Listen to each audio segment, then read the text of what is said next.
Hello everyone and welcome back to my channel. My name is Cindy. I'm currently a fourth year MD PhD student at Columbia, and on my channel we talk about everything medical school, graduate school, and I try to offer as much helpful advice as I can for those of you who are interested in pursuing this career path. So if you're someone who's interested in pursuing a PhD or even an MD PhD, then you would know that having some kind of research experience is absolutely necessary if those are the programs that you want to apply to. However, in the past, I've had a lot of questions from students about how even to get started with finding research opportunities and how to get started with getting involved with doing research. So today I will be breaking all of that down and share 3 different ways you can get started with identifying different research opportunities and getting involved with research. Just as a disclaimer, this is going to be mostly geared towards people interested in doing biomedical research, so stuff like neuroscience, cell bio, informatics, clinical research, things like that, because that is personally what I have the most experience with,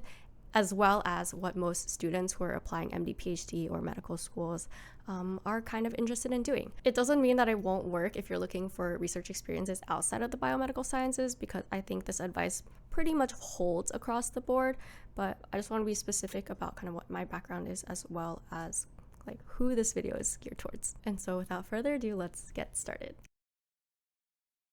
So one of the first things I want to talk about is when exactly to start looking for research positions. I feel like a lot of people these days, they're very eager about getting started as early as in high school. But if you're a high schooler looking for research positions and maybe not having so much luck, I just want to give you guys some reassurance to not fret, because I didn't have any high school research experience and I ended up just fine. Timing wise, if you're in high school, I would say your best bet is probably to start looking your junior or senior year and focus on different summer opportunities. Junior and senior year, because at that point you've had some science classes under your belt. Hopefully you've taken like stuff like biology and chemistry or physics. And hopefully by junior or senior year, you've built up a little bit of the high school resume, which makes it a little bit easier to reach out to professors if they already know you have some basic understanding of things like bio and chemistry and physics. Now, for undergrads, I would say that it is never too early to start looking for research. Some people start as early as their first semester in freshman year.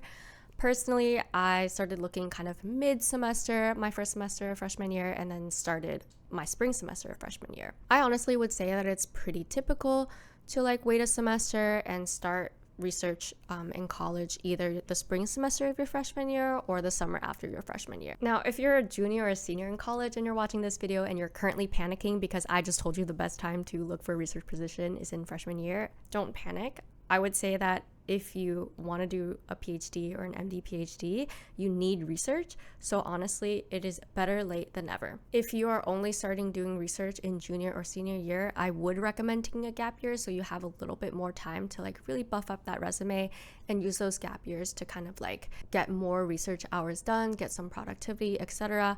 And I'm currently in the process of making a gap year video, so if that is up, I will link it in the description box.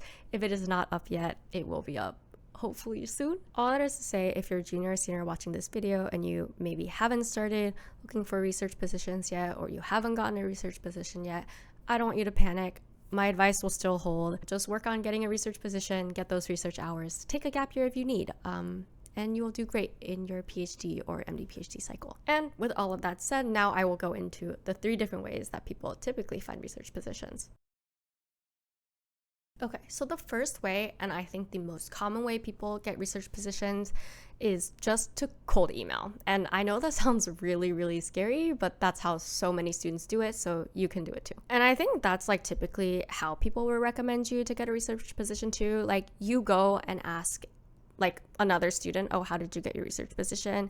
More likely than not, they got it because they cold emailed the professor. For undergrads, this typically looks like going to a department website, for example, like the Department of Cellular Biology, and like looking at all their professors, look at who has labs, look at who has research projects, and just sending them an email asking, hey, do you have an opening in your lab? I'm really interested in the research that you're doing. I find it really cool.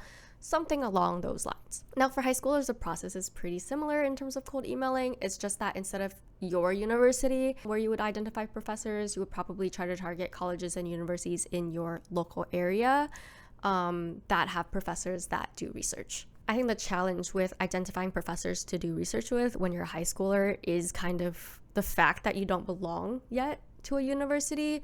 So the cold calling process is a little more like far removed, because at least when you're an undergrad, you're like, hey, I'm a student at your school. Whereas in high school, you don't really have a connection with the university. So it doesn't really give the professors that much of like a motivation to respond to you, if you will. Plus, I know not everyone grew up near a university. So that is definitely more of a barrier in terms of like, oh, if I do research at that place, I need to figure out my transportation. Like, can I drive? Like, do I have access to a car? And like all of those things. All that is to say, there is just a little bit more of a challenge with this process if you're a high schooler. Okay, so what do these cold emails typically look like? I think people have different strategies on how to write these cold emails. I personally like to keep mine pretty short and sweet because professors are busy people.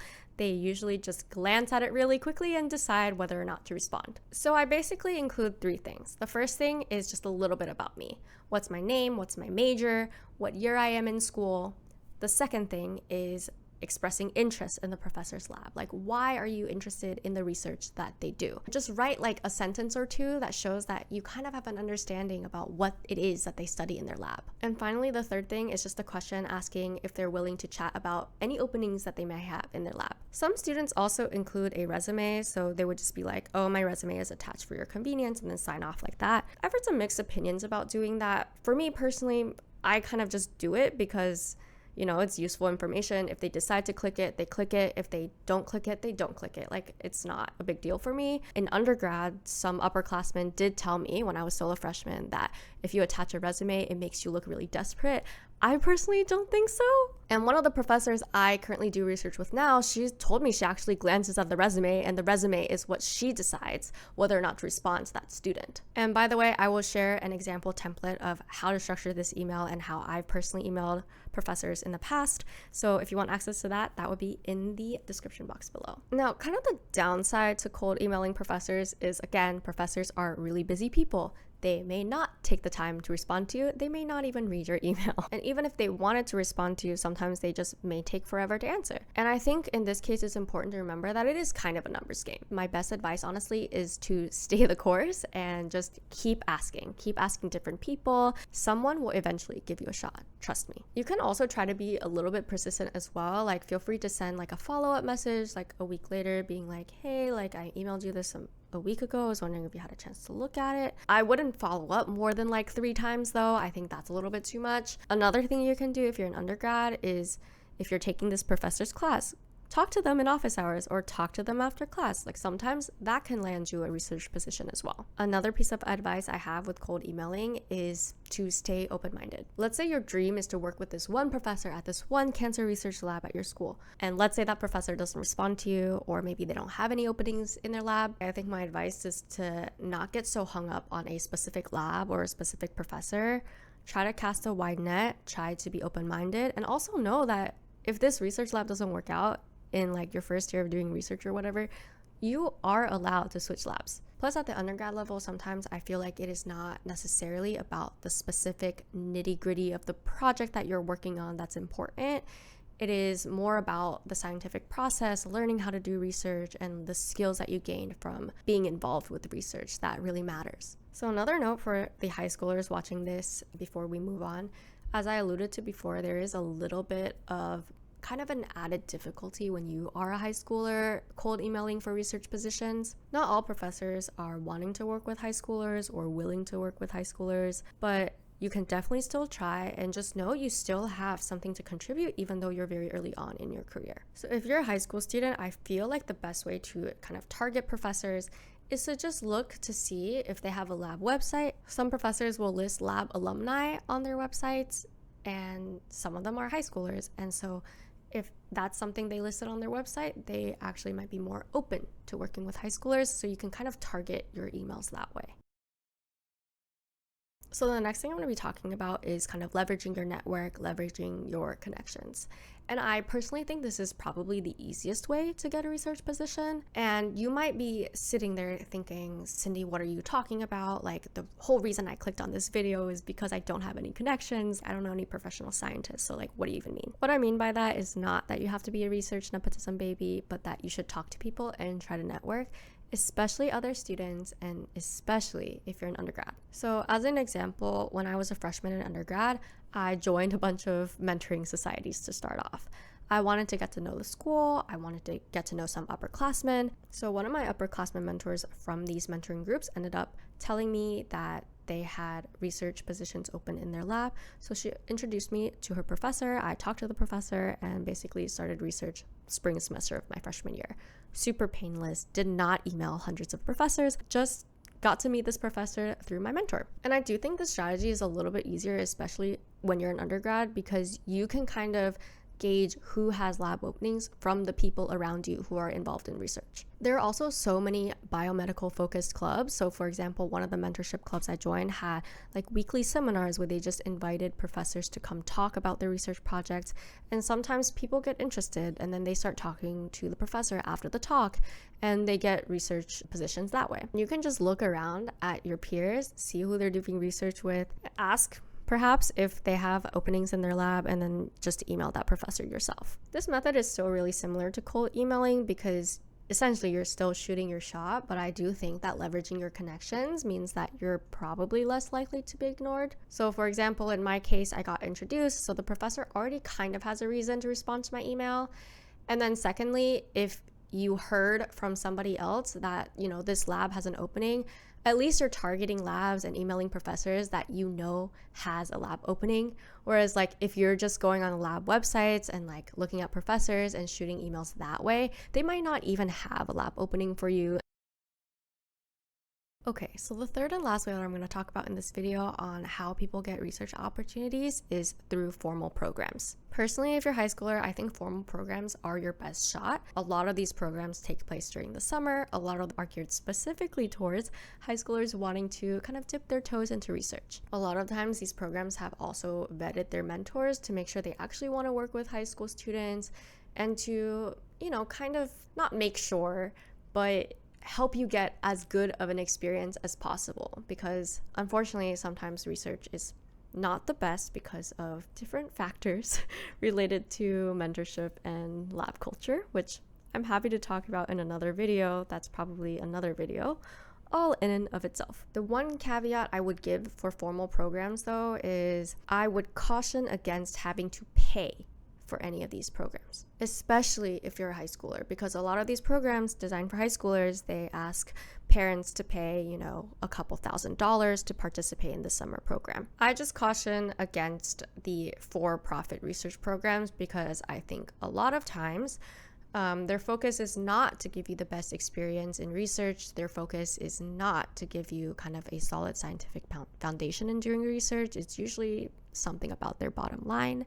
And they'll try to sell it to you like, oh, this will be so useful for your college applications and things like that. But is it really? You can debate on whether or not it's actually useful. And I also think that admissions can really tell whether or not a program is kind of those like pay-to-play programs versus programs that are really selective and competitive and actually aim at helping high schoolers develop research skills. So I've never done one of these programs, but for example, the NIH summer internship program for high schoolers as well as undergrads and the NSF REU program are both very competitive and also prestigious. The upside to these programs is that they are funded and you get a stipend. So instead of paying them to be there, they're actually paying you.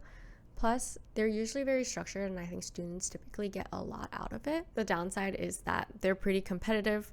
There could be hundreds or even thousands of applicants for just a handful of spots. And just as a little personal plug, and in case any high schooler is watching this and potentially interested or would find this helpful, my PhD program, which is biomedical informatics, actually has a summer program for high schoolers.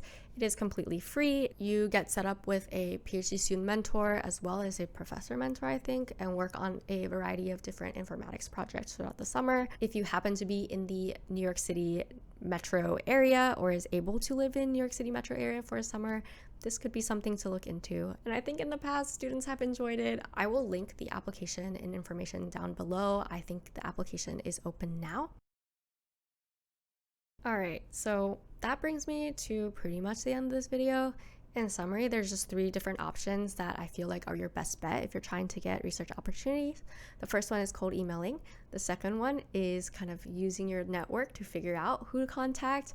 And the third is through formal research programs. Personally, I do think the combination of cold emailing and also leveraging your network is the fastest and I guess most sure way to get a research opportunity. And that's personally how I have always approached this kind of mentor seeking process, and that has really worked well for me in the past. If you like this video or found this video to be helpful in any way, please give it a thumbs up and subscribe to my channel for more content like this.